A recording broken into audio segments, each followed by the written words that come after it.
Good afternoon, everyone. My name is Mayur, and we are back again to discuss the important articles of 19 December, that is today. आज के जो 5 article है उसमें से first article जो है वो कल के जो डिस्कशन हमारा था इकोनॉमिक्स का कि डिस्पाइट यूएसएस टैरिफ इंडिया का एक्सपोर्ट यूएसए में ग्रो किया है, तो उसको एडिटोरियल एनालाइज कर रहा है कि ये ग्रो किस वजह से हुआ है। क्या ये ग्रोथ टैरिफ के अगेंस्ट हुई है कि टैरिफ के प्रॉब्लम सहन करके हुई है, तो इसको थोड़ा डिटेल में एनालाइज करेंगे। Second article is regarding visibility and inclusion. It is regarding जो पीपल विद डिसेबिलिटीज है उनके बारे में ये आर्टिकल है। Third article is of international relation. Western countries जो है वो रशिया के अगेंस्ट अगेन कोई एक्यूजेशंस लगा रहे हैं, उसके एक्यूजेशन क्या है, इसके पीछे का पॉलिटिक्स क्या है, ये हमारे लिए इम्पोर्टेंट नहीं है। हमारे लिए इम्पोर्टेंट है कि उन्होंने जो टर्म्स यूज किया उस टर्म को समझना और उन टर्म को हम आंसर्स में कैसे यूज कर सकते हैं उसको देखना।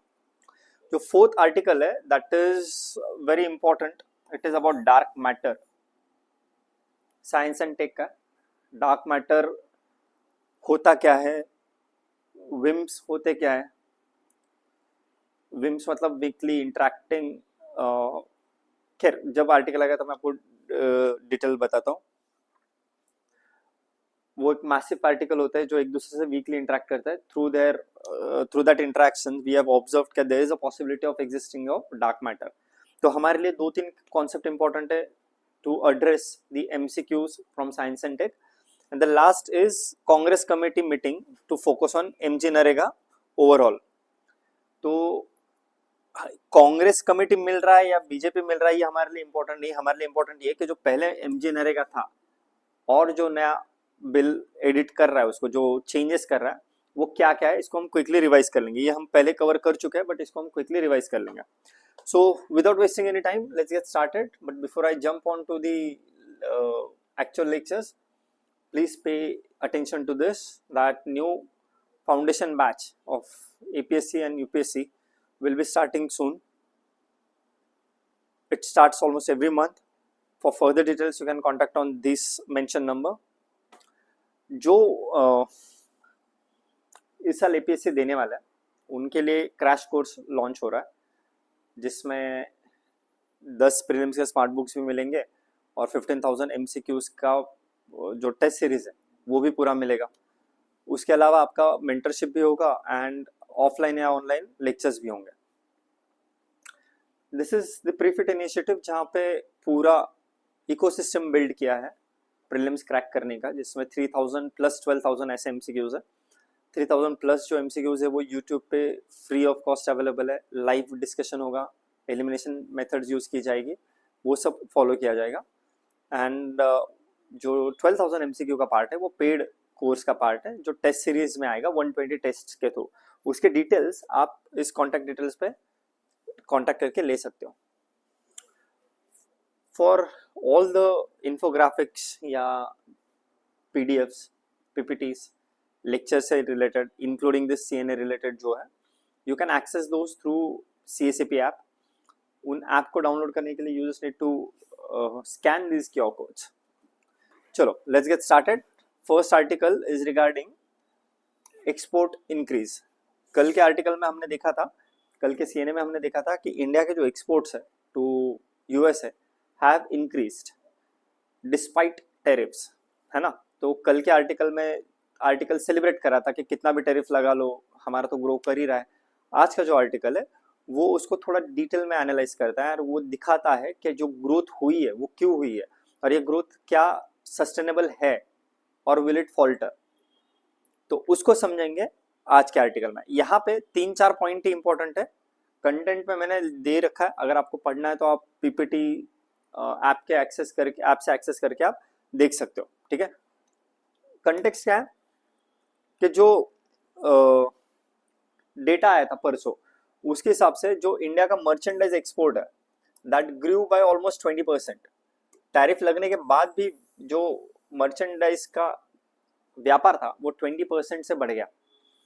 ऑल्सो जो ईयर ऑन ईयर ग्रोथ होती है, मतलब अक्टूबर 2025 अक्टूबर 2024 के कंपैरेटिवली अक्टूबर 2025 में कितना ग्रोथ हुआ या कितना लॉस हुआ या डिप्रिशिएट हुआ, इसका कैलकुलेशन होता है ईयर ऑन ईयर ग्रोथ। तो उसमें भी ये देखा गया कि even after putting so much of tariff, 50% of tariff, ये 22% से ग्रो किया ईयर ऑन ईयर। तो कल का आर्टिकल ये सेलिब्रेट कर रहा था कि देखो टैरिफ लगा दिया फिर भी ग्रो कर लिया, तो आपके टैरिफ पॉलिसी का कोई फायदा है नहीं। आज का आर्टिकल बता रहा है कि वो ग्रो किस वजह से हुआ है, ठीक है। और वंस यू अंडरस्टैंड कि ये ग्रो किस वजह से हुआ है, यू विल रियलाइज कि शायद ये तरीका सस्टेनेबल नहीं है, ये शायद लंबे देर तक सस्टेन नहीं कर पाएगा। तो विल ट्राई टू अंडरस्टैंड। एक उसे की आर्ग्यूमेंट जो दिया है, फर्स्ट आर्ग्यूमेंट ये है कि ग्रोथ जो है it is driven by the stress absorption and not by the competitiveness. बहुत हेवी इंग्लिश लगती है ना जब न्यूज़पेपर में पढ़ते हो, सिंपल है। इन्होंने जो स्ट्रेस जनरेट हुआ है वो अब्सॉर्ब कर लिया है। मीनिंग देखिए टैरिफ का रोल कैसे प्ले होता है। लेट्स से कि शर्मा जी जो है वो अपने फैक्ट्री में कोई प्रोडक्ट बना रहे हैं। लेट्स से हम उसको कहते हैं, लेट्स से कि उन्होंने बेल्ट बनाया, जो यूज होता है ना कपड़ों में बेल्ट, वो बेल्ट बनाया, वो उन्होंने बनाया 10 रुपए में, ठीक है। वो इंडिया से पहले एक्सपोर्ट होके जा रहा था, तो जब वो यूएसए में जाता था वो बेचते थे 150 रुपए में, ओके। अब 150 रुपए में जब वो बेचते थे तो उनको 140 रुपया फायदा होता था। अब जब टैरिफ लगा तो यही 150 रुपए वाली चीज 50% टैरिफ के बाद में हो गई 225 रुपए की, ठीक है। तो 225 रुपए में जो कस्टमर है वो शायद अब नहीं खरीदेगा। क्यों नहीं खरीदेगा? क्योंकि 150 रुपए में कोई और भी उनको बेच रहा है ना। तो शर्मा जी क्या कर रहे हैं, उनको यहाँ पे उनको जो 140 रुपए बच रहे थे, तो शर्मा जी कह रहे हैं कि मैं अब 150 रुपए जैसे थे वैसे ही बेचूंगा, 150 रुपए में ही बेचूंगा, लेकिन ये जो ऊपर के 75 रुपीज 50% टैरिफ देना था वो मैं दूंगा अपने जेब से। तो he will pay from his own pocket. तो ये 10 रुपए की चीज अब 75 रुपए टैक्स देने के बाद उनको पड़ रही है 85 रुपीज में। तो यहाँ पे उनका जो घाट फायदा हो रहा है वो 140 रुपए नहीं है, अब उनके पास सिर्फ 65 रुपए बच रहा है। तो टैरिफ जो है, जो एक्सपोर्टर है शर्मा जी जो है, उन्होंने इस टैरिफ को अपने प्राइस में रिफ्लेक्ट नहीं होने दिया। उन्होंने टैरिफ बढ़ गया इसलिए प्राइस नहीं बढ़ाया, बल्कि अपना जो फायदा होता था उसको घटाकर 140 रुपए से 65 रुपए कर लिया। तो ये जो टैरिफ से स्ट्रेस जनरेट हो रहा था वो एब्सॉर्ब किसने किया? एक्सपोर्टर ने। तो इनडायरेक्टली नुकसान इंडियन इकोनॉमिक्स को ही हुआ, क्योंकि एक्सपोर्टर के पास कम पैसा आया तो और कम पैसा वो इन्वेस्ट कर पाएगा। दूसरा, कितने दिन तक वो 75 रुपए अपने जेब से देता रहेगा? एक लिमिट है ना। अब समझिए कि अगर ये 10 रुपए उसका अगर प्रोडक्शन कॉस्ट था, अगर वो बढ़ के किसी भी वजह से प्रोडक्शन कॉस्ट, एम्प्लॉयमेंट की सैलरी हो गई, पेट्रोल का दाम बढ़ गया, रॉ मटेरियल का दाम बढ़ गया, अगर ये बढ़ के अगर 40 रुपए हो गया, तो अब इसका मार्जिन जो है वो कितना हो जाएगा? अब इनके पास बचेंगे सिर्फ 35 रुपए। कब तक सस्टेन करेंगे ऐसा, है ना। तो ये एडिटोरियल ये आर्ग्यू कर रहा है कि जो ग्रोथ आपको दिखाई दे रही है, जो 19% 20% से ग्रोथ दिख रही है, that has increased despite tariff, because जो स्ट्रेस बिल्डअप हो रहा था वो एब्सॉर्ब किसने किया है? एक्सपोर्टर ने, ठीक है। दूसरा, ये जो दूसरा आर्ग्यूमेंट ये है कि टैरिफ एसिमेट्री है और ग्लोबल कंपटीशन है। मतलब आज 50% है इंडिया से जा रहा है, लेकिन जो बांग्लादेश से जा रहा है उसके ऊपर 5% ही है, जो श्रीलंका से जा रहा है उसके ऊपर 15% ही है। तो ये टैरिफ एसिमेट्री आज है और ये शायद कल और बढ़ेगी। और फिर कंपेटिटिवनेस, ये कब तक आप एक्सेप्ट करते रहोगे? ये कब तक खुद के जेब से प्राइस तक कैस्केडिंग इफेक्ट ना होने दोगे आप? थर्ड इज कि वी आर सीइंग कि इंपोर्ट कॉन्ट्रैक्शन भी हो रहा है। इंपोर्ट कॉन्ट्रैक्शन कितना हुआ? जितना पहले आता था उससे 2% कम इंपोर्ट हुआ है। इन अ वे ये अच्छी बात है। क्यों? क्योंकि इसके इंपोर्ट कम है, एक्सपोर्ट ज्यादा है, तो हमारा जो डेफिसिट है, ट्रेड डेफिसिट, वो कम होगा, correct.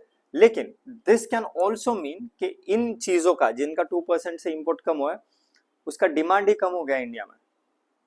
It can also signal that weakening of India's consumption capacity, ठीक है। तो ये एक तीसरा वार्निंग वाला सिचुएशन है। चौथा सप्लाई चेन रिजिडिटी है, मतलब अभी जो इंडिया में प्रोड्यूस होता है उसमें वैल्यू एडिशन होकर डिफरेंट डिफरेंट जगह से रॉ मटेरियल आता है, एक सप्लाई चेन बना हुआ है।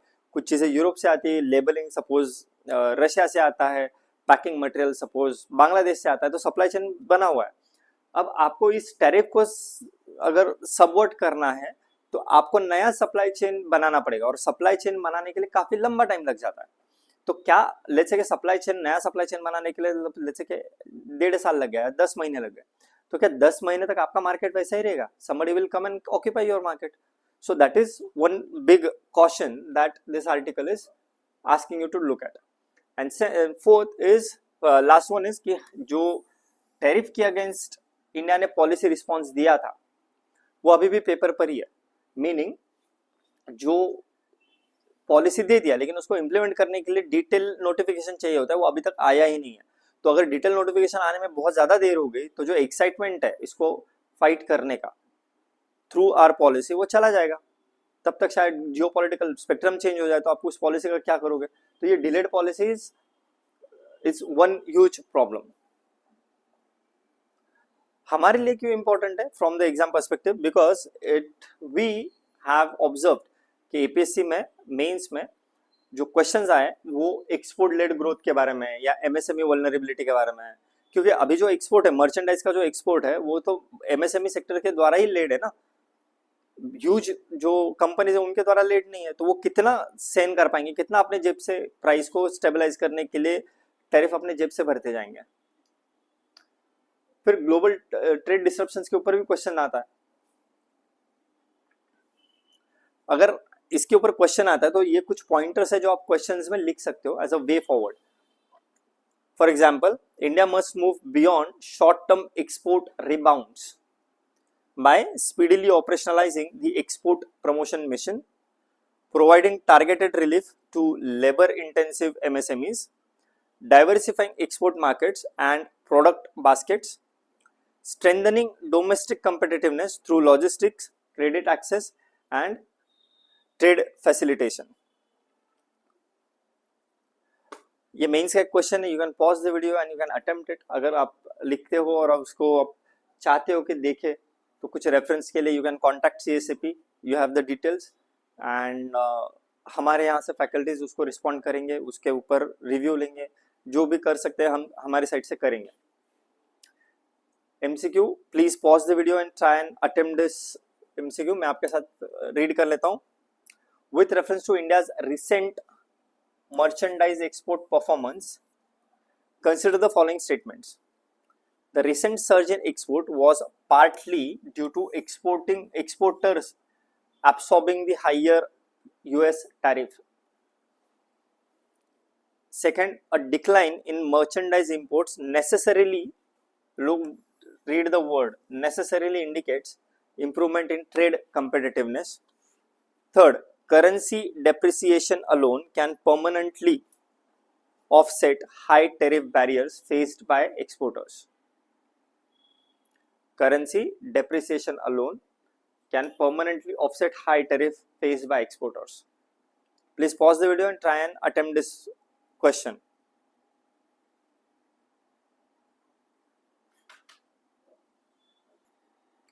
So first statement is correct. The recent surge in export was partly due to exporter absorbing the higher tariff. ठीक है? So statement 1 is correct. A decline in merchandise import necessary? No. Extreme word आ गया तो समझ लेना कि गलत है। Currency depreciation alone can permanently, दो extreme word है, incorrect। अगर आपको concept clear है तो कोई दिक्कत ही नहीं आएगा, लेकिन concept भी नहीं clear तो ये आपके signal होता है, extreme words। Correct answer is A, one only. Next article is regarding visibility and inclusion. ये है people with disability के बारे में। हुआ ये है कि जो यूनिसेफ है, यूनाइटेड नेशन की जो बॉडी है, it has published a report. As per that report 108 million मतलब लगभग 11 करोड़ लोग हैं जो डिसेबल्ड है, और ये डिसेबल लोग जो है they are facing multi dimensional exclusion, education में है, हेल्थ में है, इंफ्रास्ट्रक्चर में है। तो इस रिपोर्ट में काफी कुछ चीजें हाईलाइट की है। इंडिया ने उसमें कैसे रिस्पॉन्स किया है, इसमें हम क्या और कर सकते हैं, इसके बारे में डिस्कस करता है ये आर्टिकल। इसके डिटेलिंग से ज्यादा इंपॉर्टेंट है इसके कीवर्ड्स इस आर्टिकल के। इसमें जो की थीम है वो लाइक आई सेड कि 108 मिलियन चिल्ड्रन, लाइक मीनिंग लगभग 11 crore. The report has observed कि जो एजुकेशन का जो एक्सक्लूजन है that is across the life cycle. Across the life cycle मतलब सिर्फ प्राइमरी में नहीं, सिर्फ इंटरमीडिएट में नहीं, सिर्फ हायर सेकेंडरी में नहीं, सेकेंडरी में नहीं, हर जगह जहां पे भी आप एजुकेशन के लिए देखोगे वहां पे उनको एजुकेशन सेक्टर में पूरे throughout life cycle of education sector they have to face exclusion. मतलब अर्ली चाइल्डहुड से लेकर फाइनल एजुकेशन तक उनको एक्सक्लूजन फेस करना पड़ता है। Second, the report has highlighted there is a humongous importance of early identification and intervention of disability। जितने जल्दी आप स्क्रीन कर लोगे, जितने जल्दी आप आइडेंटिफाई कर लोगे कि डिसेबिलिटी है, उतना ज्यादा जल्दी आप इंटरवीन कर पाओगे और उतने ज्यादा अच्छे से उस सिचुएशन को डील कर पाओगे। Delaying intervention is caused by the delaying identification. Delaying identification is caused by the lack of awareness. So first awareness, then identification and then intervention, then that will lead to delivering justice. Third जो है infrastructure and ecosystem constraint, meaning जो public transport है, public transport तो बहुत छोटी चीज होगी, लेकिन पब्लिक के जो भी मतलब बैंक हुआ, इलेक्ट्रिसिटी हुआ, ऐसे बहुत सारी जगह है जहाँ पे डिसेबल्ड पीपल का एक्सेस बहुत लिमिटेड है। ना उनको एक्सेसिबिलिटी है, ना अवेलेबिलिटी है, ना अफोर्डेबिलिटी है, जो है वो बहुत कम है। इतने लोगों को नहीं सपोर्ट कर पा रही। ये सिर्फ इंडिया की बात नहीं हो रही है, वर्ल्ड, अक्रॉस द वर्ल्ड है। फोर्थ, जो डिसेबिलिटी है that is transitioning from education to employment. मतलब लड़ झगड़ के कुछ करके अपने हालातों से फाइट करके आप डिसेबल इंसान अगर एजुकेशन ले भी लेता है, उसके बाद उसके एम्प्लॉयबिलिटी के ऊपर क्वेश्चन मार्क आ जाता है, because employment environment is not very inclusive, it does not allow inclusion of disabled.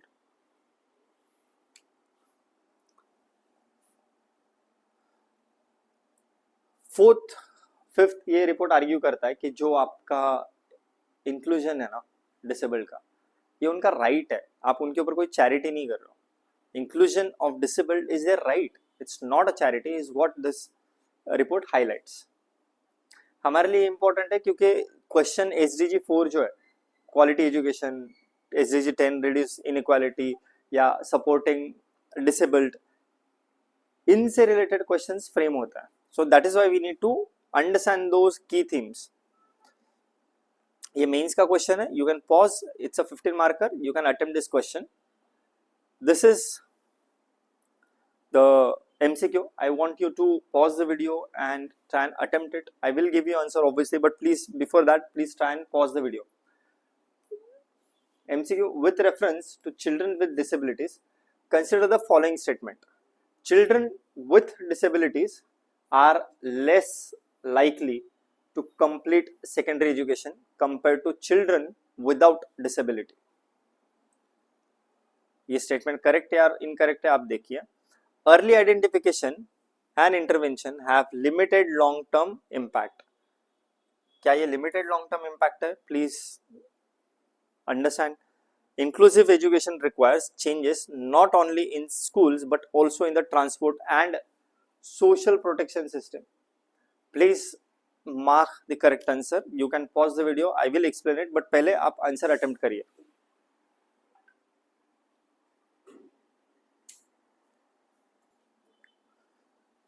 So by now you have realized what is the correct answer. First statement is correct. The children with disability are less likely to complete. Early identification intervention have limited long, no no, it is the most important ना, तो second इसलिए eliminate हो जाता है. Inclusive education requires changes not only in schools but also in transport and social protection system. Correct answer is A 1 and 3 only. Detail explanation आप PDF से देख सकते हो.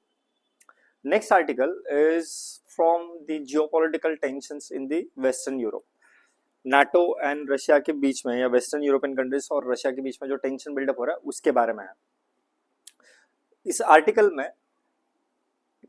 किस बॉर्डर पे क्यों डिस्प्यूट जनरेट हो रहा है, रशिया का आर्ग्यूमेंट क्या है, किसका आर्ग्यूमेंट क्या है, ये हमारे लिए एग्जाम के पर्सपेक्टिव से इंपॉर्टेंट नहीं है. इंपॉर्टेंट ये है कि जो 3-4 वर्ड्स इस वेस्टर्न यूरोपियन कंट्रीज ने जो यूज किए वो हमारे लिए क्रिटिकल है. जैसे कि हाइब्रिड वॉरफेयर सिस्टम, सबोटाजिंग, प्लॉजिबल डिनायबिलिटी का क्लॉज, प्रॉक्सी वॉर, ये 3-4 चीजें जो हमारे लिए इंपॉर्टेंट है. तो हम इस आर्टिकल के कंटेक्स्ट में will understand those concept. Article ये कह रहा है कि जो वेस्टर्न इंटेलिजेंस एजेंसीज है जैसे कि MI6, बेसिकली जो ब्रिटिश, जर्मन, फ्रेंच है, these intelligence agencies have alleged that Russia and its proxies are engaged in coordinated sabotage and hybrid warfare across the Europe, जिसमें आर्सन इन्वॉल्व है, मतलब लूटमार involve है, explosions, bomb blasting, cyber disruptions and infrastructure vandalism, ये सब involve है. ये data उन्होंने कंपाइल्ड किया है एक प्रेस ने और उसके बाद ये रिपोर्ट दिया हुआ है. तो हमारे लिए एग्जाम के पर्सपेक्टिव से ये रशिया कर रहा है, यूएसए कर रहा है, कौन कर रहा है, ये सेकेंडरी है. हमारे लिए प्राइमरी है कि ये आइडियाज क्या है, what is hybrid warfare. Warfare का hybrid, normal warfare is the conventional warfare जहां पे 2 आर्मी जाके एक दूसरे से फाइट करते हैं. हाइब्रिड वॉरफेयर मतलब आर्मीज नहीं जाएंगे, साइबर अटैक होगा, कहीं पे कुछ सबोटाज हो जाएगा. सबोटाज होना मतलब कोई लेट्स से कोई इलेक्ट्रिसिटी जनरेशन प्लांट है, वहां पे जाके किसी ने वो कोई पंप खराब कर दिया, 4-5 दिन के लिए इलेक्ट्रिसिटी जनरेशन बंद कर दिया. ऐसे जो प्रोजेक्ट है उनको सबोटाज कर देना, पायरेसी करना, ये सारी चीजें अगर वॉर के साथ कंबाइन हो जाए तो उसे कहते हैं hybrid warfare. It shows the shift from conventional military confrontation to hybrid tactics, जिसमें सबोटाज इन्वॉल्व है, साइबर ऑपरेशंस इन्वॉल्व है, डिसइंफॉर्मेशन इन्वॉल्व है एंड प्रॉक्सी एक्टर्स इन्वॉल्व है. प्रॉक्सी एक्टर्स का मतलब क्या कि हमारी आर्मी नहीं जाएगी लेकिन वहां पे कोई मिलिशिया होगा, कोई ग्रुप होगा, उनको हथियार दे देगा, उनको इंडिपेंडेंटली बोलेगा कि तुम लड़ो, आपको जो जो सप्लाई चाहिए, पैसा, आर्म्स, रिसोर्सेज, वो सब हम देंगे, आप लड़ते रहो. तो मेरे बिहाफ पे कोई और लड़ा है तो वो मेरा प्रॉक्सी है. तो हाइब्रिड वॉरफेयर में प्रॉक्सीज है.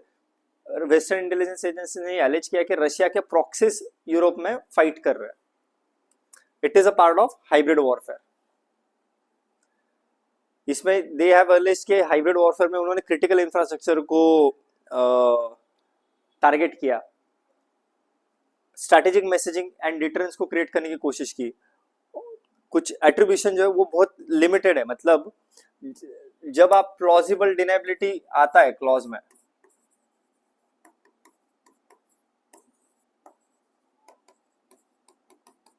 ये जब आता है प्लॉजिबल डिनायबिलिटी, मतलब the ownership does not lie with an actor.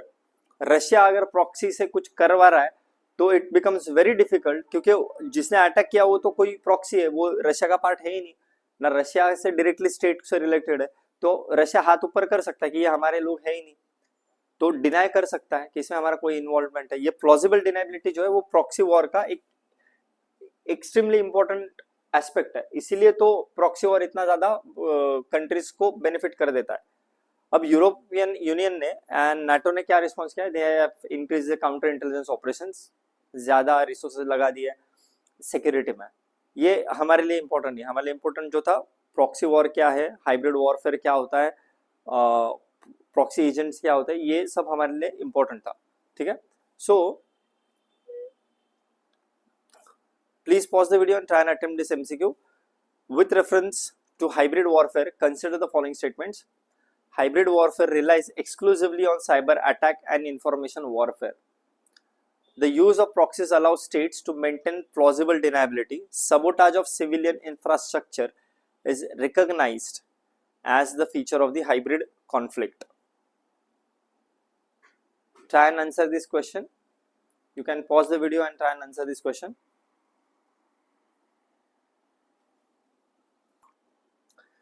So, correct answer, hybrid warfare relies exclusively, नहीं, not exclusively. Cyber attack and information warfare का रोल है, लेकिन not only on it. So one is wrong. So one is gone. Correct answer is A. 2 and 3 only. ठीक है. Next article, ये बहुत ही important है, बहुत ज्यादा इंपॉर्टेंट है. अब इसमें मैं आपको बताऊंगा कि इस आर्टिकल में जो कंटेंट दिया हुआ है, उस कंटेंट के ऊपर अगर आप ज्यादा फोकस करोगे तो आपका दिमाग का भरता हो जाएगा, और एग्जाम से इसमें से जो आने वाला है वो मैं आपके साथ अब डिस्कस करता हूँ. तो आर्टिकल आप पढ़ लीजिएगा, लेकिन जो इम्पोर्टेंट है वो 2-3 पॉइंट है. वो क्या है मैं आपसे डिस्कस करता हूँ. हुआ ये कि गैमा रेज सिग्नल का कुछ ऑब्जर्वेशंस हुए, मतलब few observatories have observed gamma rays का कुछ सिग्नल्स. उसके पहले हम समझते हैं कि मैटर होता क्या है ना. जो कुछ भी हम, everything is made up of matter, पर ये जो मैटर है ना, सारा का सारा मैटर दिखाई नहीं देता. जो टोटल यूनिवर्स है, it is made up of 3 components. Universe is made up of 3 components. 3. First is visible matter, जो आपको, मुझे, हम सबको दिखाई देता है. Second is dark matter. ठीक है. Third is dark energy. ये 3 चीजों से बना है पूरा यूनिवर्स. कौन सी 3 चीजें? विजिबल मैटर, जो आपको, मुझे, हम सबको, किसी भी ऑब्जर्वेटरी सैटेलाइट को, जो जिस कहीं से भी दिखाई दे सकता है, दैट इज, जो दिख जाता है वो है विजिबल मैटर. जो दिखाई नहीं देता पर होता है, कुछ भी कर लो आपको दिखाई नहीं देगा, लेकिन वो है डार्क मैटर. और डार्क एनर्जी मैटर का फॉर्म है ही नहीं, जस्ट एनर्जी. इसका प्रोपोर्शन आप देखिए, जो विजिबल मैटर है वो पूरे यूनिवर्स का सिर्फ 5% है. Only 5% of the universe is visible matter, जो आप, मैं या सारा इंस्ट्रूमेंटेशन, सारी टेक्नोलॉजी देख पाता है. जो डार्क मैटर है, इट इज 27%. ये डार्क मैटर जो है ना, वो नहीं दिखाई देता है, बस उसको आप महसूस कर सकते हो. कैसे? उनके थ्रू जो ग्रेविटेशनल वेव्स आता है, उन वेव को कैप्चर करके यू कैन रियलाइज कि यहाँ पे कुछ दिख नहीं रहा है, लेकिन यहाँ पे कुछ है. तो जो ग्रेविटेशनल वेव्स से जो आप ग्रेविटेशनल वेव्स को एब्सॉर्ब करके जो ऑब्जर्व कर पाते हो, वो है डार्क मैटर, विच इज 27%. जो डार्क एनर्जी है, it is neither observable nor visible, but it exists. It is around 68%. अब इनका रोल क्या है? जो डार्क मैटर है ना, इसका काम है सारे गैलेक्सीज को, सारे मिल्की वे से लेकर सारे गैलेक्सीज से लेकर सारा जो आपको मैटर दिखता है, उसके अंदर ग्रेविटेशनल पुल के थ्रू उनको पास में जकड़ के रखना, to pull them together, to hold them together. ये काम है डार्क मैटर का. ठीक है. डार्क एनर्जी का काम है इन सबको दूर ढकेलना, दूर भेजना. तो ये डार्क मैटर 27% है, डार्क एनर्जी 68% है. तो ज्यादा हावी डार्क एनर्जी, इसीलिए यूनिवर्स एक्सपांड हो रहा है. It is going away from each other. तो ये डार्क एनर्जी, डार्क मैटर और विजिबल मैटर अगर आपको समझ में आ गया इसका configuration, so you must have realise कि सबसे ज्यादा डार्क एनर्जी है, फिर डार्क मैटर और विजिबल मैटर. हुआ ये कि गैमा रेज ऑब्जर्व किए गए. गैमा रेज मतलब एक स्पेक्ट्रम के वेव्स का एक पार्ट है, ग्रेविटेशनल वेव्स के थ्रू ऑब्जर्व कर सकते हैं. इस गैमा रेज के ऑब्जर्वेशन के बेसिस पे ये प्रिज्म किया जा रहा है कि ये डार्क मैटर है. लेकिन कॉशन ये है कि it can also be WIMPs. WIMPs क्या है? विम्स एक हाइपोथेटिकल एलिमेंट है. हाइपोथेटिकल मतलब इमेजिनरी. इसका एविडेंस मिल रहा है लेकिन ये दिख नहीं रहा है, ये हाइपोथेटिकल है, इसका एविडेंस मिल रहा है लेकिन दिख नहीं रहा है, इसलिए अभी भी वो एक थियरी के फॉर्मेट में। विम्स का फुल फॉर्म होता है, विम्स का फुल फॉर्म है वीकली इंटरैक्टिंग मैसिव पार्टिकल्स। ये वीकली इंटरैक्टिंग मैसिव पार्टिकल्स जो है, these generate when they are interacting, उनके बीच में ग्रेविटेशनल इंटरेक्शन हो रहा है, तो these also generate the gravitational waves। this is possible कि जो ऑब्जर्व किया गया है, जो डिटेक्ट किया गया है, that is not a dark matter but it is the outcome of WIMP, weakly interacting massive particles। तो हमारे लिए एग्जाम के पर्सपेक्टिव से क्या इंपॉर्टेंट है? 4 कॉन्सेप्ट, व्हाट इज विम्प, what is visible matter, what is dark matter and what is dark energy, इनका function क्या है, दैट्स ऑल। इस आर्टिकल से हमारे लिए सिर्फ इतना इंपॉर्टेंट है, किसने ऑब्जर्व किया, क्या ऑब्जर्व किया, कौन से साइंटिस्ट इन्वॉल्व है, कहाँ का है, ये अब हमारे लिए इंपॉर्टेंट नहीं है, ठीक है। ऑलराइट, सो ये एक एमसीक्यू है, ये थोड़ा डिफिकल्ट है but I would still request you to attempt it। With reference to dark matter, consider the following statement: dark matter interacts with ordinary matter primarily through gravitational force.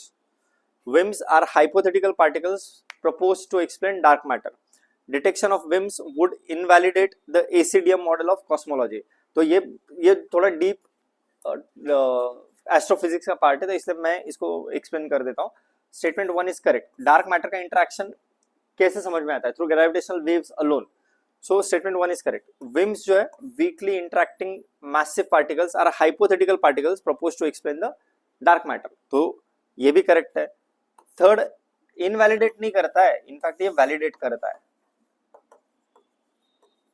So answer is A, 1 and 2 only।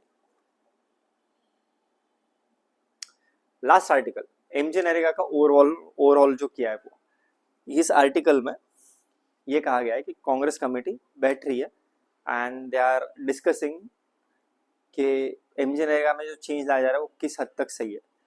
हमारे लिए कांग्रेस बैठ रहा है, BJP बैठ रहा है, शिवसेना बैठ रहा है, ये इंपॉर्टेंट नहीं। हम सिर्फ इस आर्टिकल के थ्रू पिछले 3-4 दिन से जो एमजे नरेगा में चेंजेस आ रहे उसको रिवाइज कर लेंगे। क्या है वो चेंजेस? 100 डेज का जो assured employment था वो 100 days has increased to 125 first. दूसरा, डिमांड ड्रिवन जॉब मिलता था लेकिन अब होगा डिमांड ड्रिवन नहीं, सप्लाई प्रोविजन के साथ। अगर सप्लाई कर पाएंगे तो वो देंगे, ठीक है।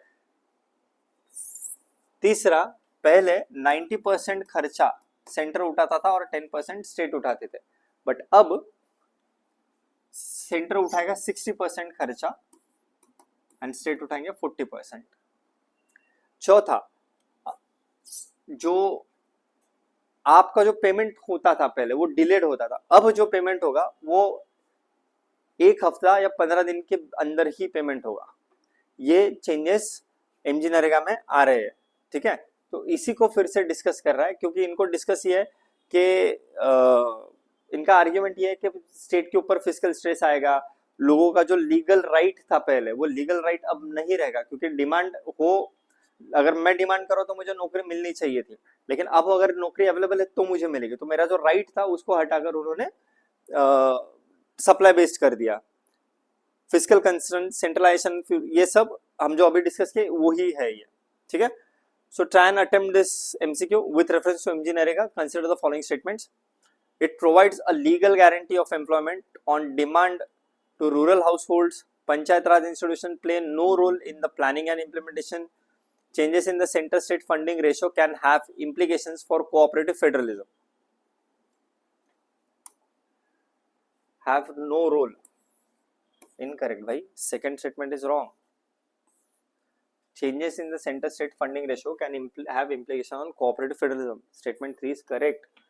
Correct answer is A, 1 and 3 only. All right, thank you. ये जो स्मार्ट बुक्स है वो अब एसएमएस मीडियम में भी अवेलेबल है। आप उसको एक्सेस करने के लिए इस कॉन्टैक्ट नंबर पर कॉन्टैक्ट कर सकते हो। सी यू अराउंड 5:30 PM, 5:30 बजे शाम को मिलता है। आज प्रीफिट का डे 10 है and we will be discussing economics. See you, have a good day.